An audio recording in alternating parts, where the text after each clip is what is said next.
The oath of office that the president takes, this piece of shit that we have right now is the president, Trump, is not abiding by his oath of office.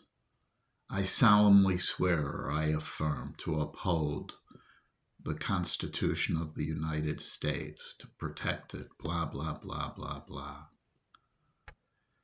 Within the Constitution of the United States, it defines our government.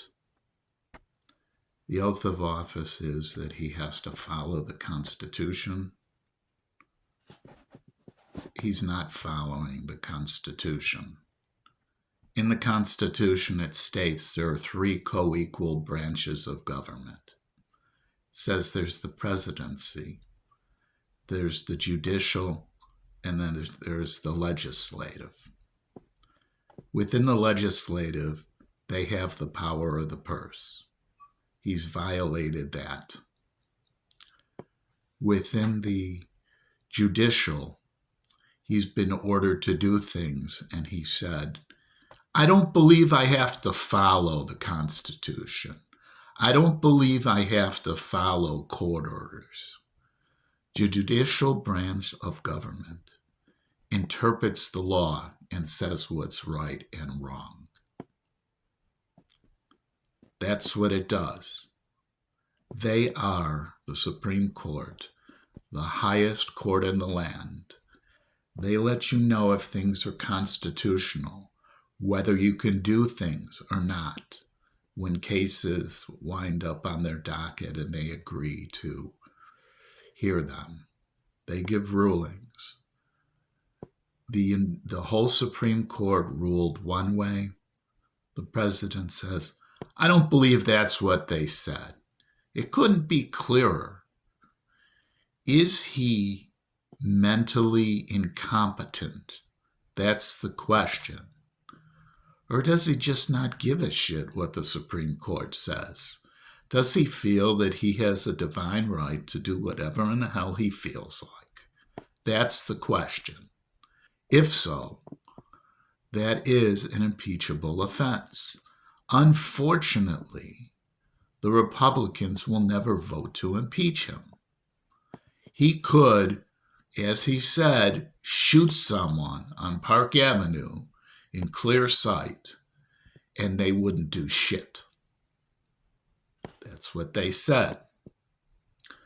Now, he's talking about pulling a fast one and running for a third term, having J.D. Vance run. He thinks he can get him through, and him be vice president, and then J.D. Vance resign. Because there is a loophole to the two-term presidents, that if you take a presidency because a president resigns or dies in office, you can then run for 2 terms. But here's the question. Both the president and vice president cannot be convicted felons.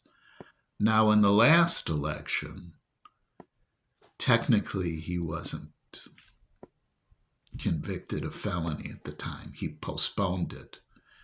They said, let the will of the people. Well, he won the election, was convicted. Now that's the question. How can we have a convicted felon as president? That in itself should get him thrown out of office. But it says he can't run for the office of presidency. That's the whole thing. The loophole, the Supreme Court, the craziness that the government is afraid of, well, MAGA. But MAGA has turned on him.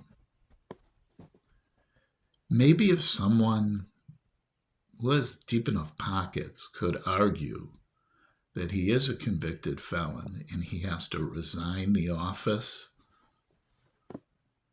is the only way to get him out of office impeaching him what doesn't work? That's the question. He's not following the oath of office. He's not doing anything. I don't know. I really don't know. All I know is we are the laughing stock of the world. Our economy is going to crash.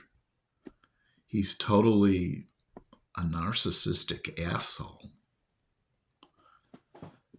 I really regret the fact that the guy that shot at him was off a few inches.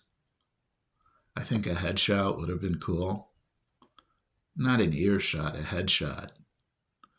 Maybe in the pituitary gland, dead center. It's usually called a kill shot. I know. That's what it's called. It's just crazy.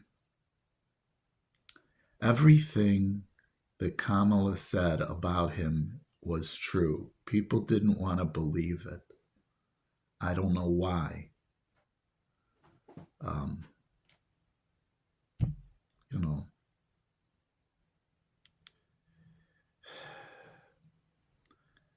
I guess marksmanship isn't what it used to be. Although the funny thing is, the guy was a marksman, supposedly.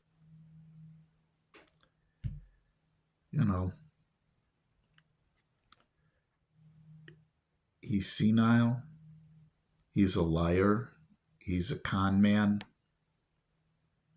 He's stupid. He says everyone is stupid. When you listen to people like Jasmine Crockett talk, AOC talk, he calls them low IQ individuals. He does a senility test and he says, "Oh, I aced. It's a big test." The 6-year-old could pass the test. Is this a dog? Which animal matches this? Anyone with an IQ above maybe 60 would pass the test. 60 would qualify someone as mentally impaired. It's a very simple test.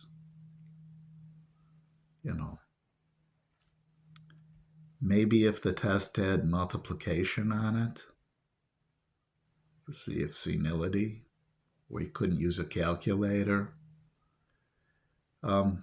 He is an American, and Americans suck in geography. But they could ask, certain questions like, what is the Bill of Rights? They could ask questions maybe like, what is the Magna Carta? That's a little more difficult.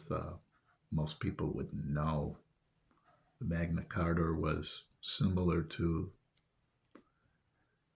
a simple version of our Constitution for England, giving English people certain rights. I don't know.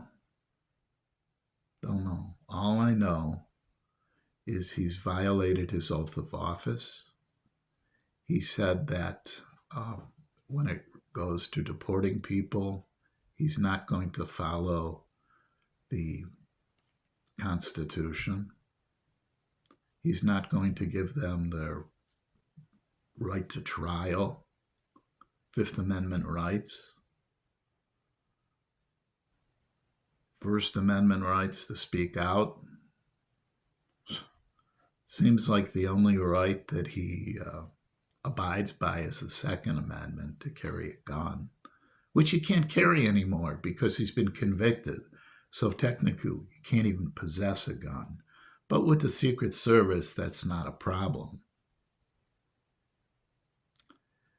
I wonder, though, about the Secret Service, because they also take an oath to protect the president and the Constitution, to protect the country. I'm not saying that they should act proactively, or am I saying that? Because if he was gone, the Constitution would be a hell of a lot stronger. MAGA, which is a fascist movement, would fall apart.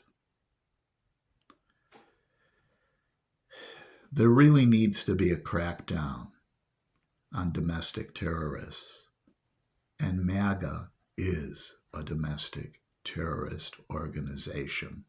The way it stands right now, to give the power of the country to an individual, a supreme individual,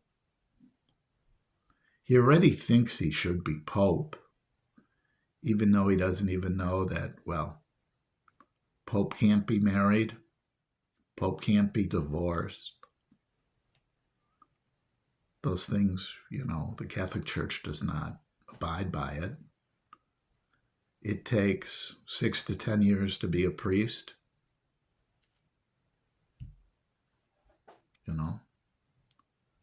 And the conclave will never vote for him to be Pope. Take a look who appointed 80% of the conclave. Our last Pope. A liberal person who believes in all of the principles of the Constitution, who actually chastised him. But yet, he puts an AI picture of himself as Pope. The funny thing is, the Constitution says that there's to be a separation of church and state. By him wanting that, or pretending he wants that, you have to question, is he totally incompetent to even understand what his oath of office meant?